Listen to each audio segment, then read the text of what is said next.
Good morning students. Today we discuss the Constituent Assembly.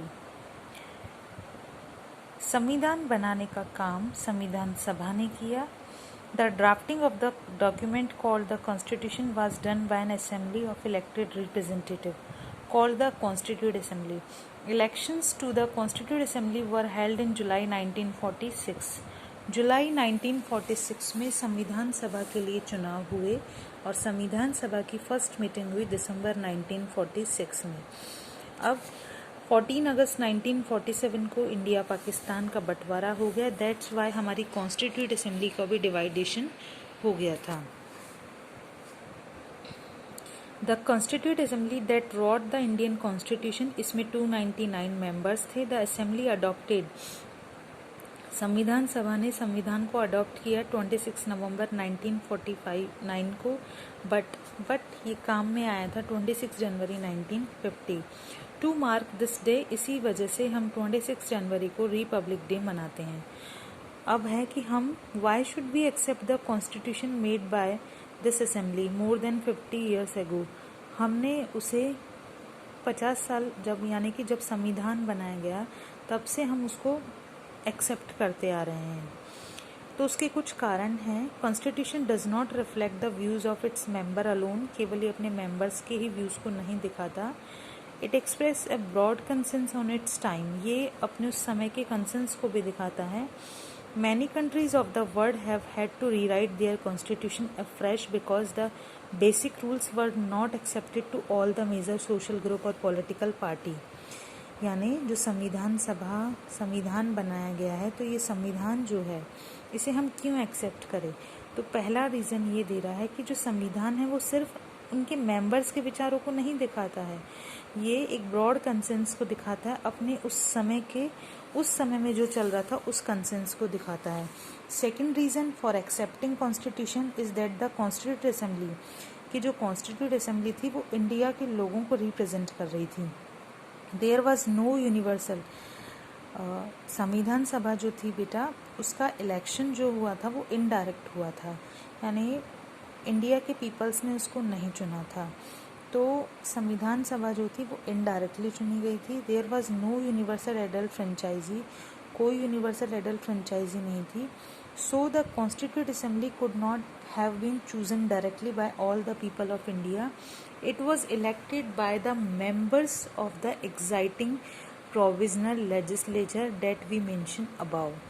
संविधान सभा के जो मेंबर्स थे जिन्होंने संविधान को बनाने का काम किया, उनका डायरेक्ट इलेक्शंस नहीं हुआ था, वो चुने गए थे प्रोविजनल लेजिस्लेचर्स के मेंबर्स के द्वारा. और ये प्रोविजनल लेजिस्लेचर्स ब्रिटिश टाइम में सेटअप की गई थी. जैसे अभी हमारे यहाँ जो विधानसभाएं हैं ना, तो ब्रिटिश टाइम में उन्हीं को प्रोविजनल लेजिस्लेचर कहते हैं. हमारे यहाँ स्टेट असेंबली कहते हैं, और ब्रिटिश में स्टेट्स को क्या नाम दिया गया था, provision.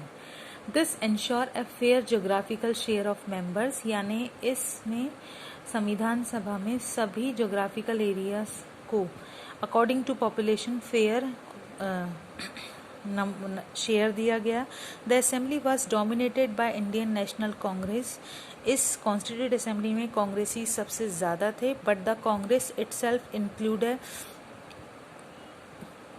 Variety of political groups and opinion. लेकिन कांग्रेस में भी ऐसा नहीं था कि एक व्यक्ति बोलता था और सब मान लेते थे, उनमें भी लोगों के विचार अलग अलग थे.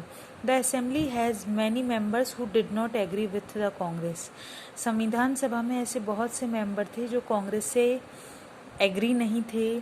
The assembly represent members from, assembly में कॉन्स्टिट्यूट असेंबली में different languages, groups, caste, class, religion, occupations के लोग थे.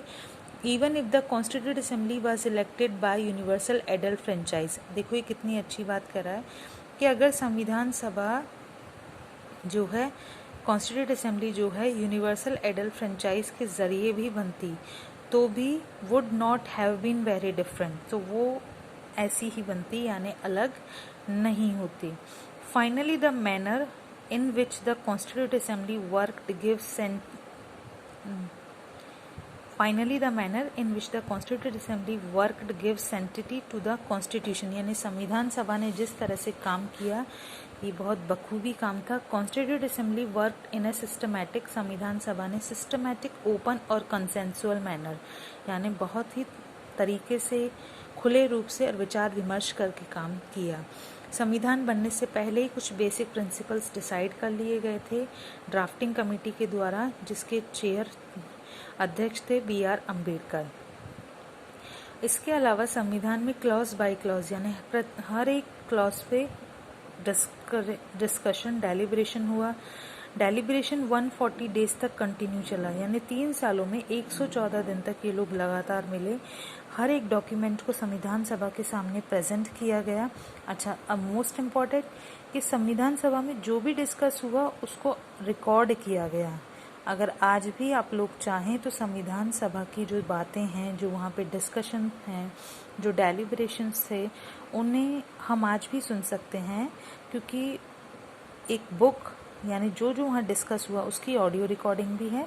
और साथ में कॉन्स्टिट्यूट असेंबली डिबेट्स के नाम से 12 बल्कि वॉल्यूम्स यानी 12 किताबों में उसको प्रिंट किया गया है। These debates provide the rational behind every provision, यानी ये जो डिबेट्स हैं ये हर एक प्रोविज़न के पीछे कारण बताती हैं।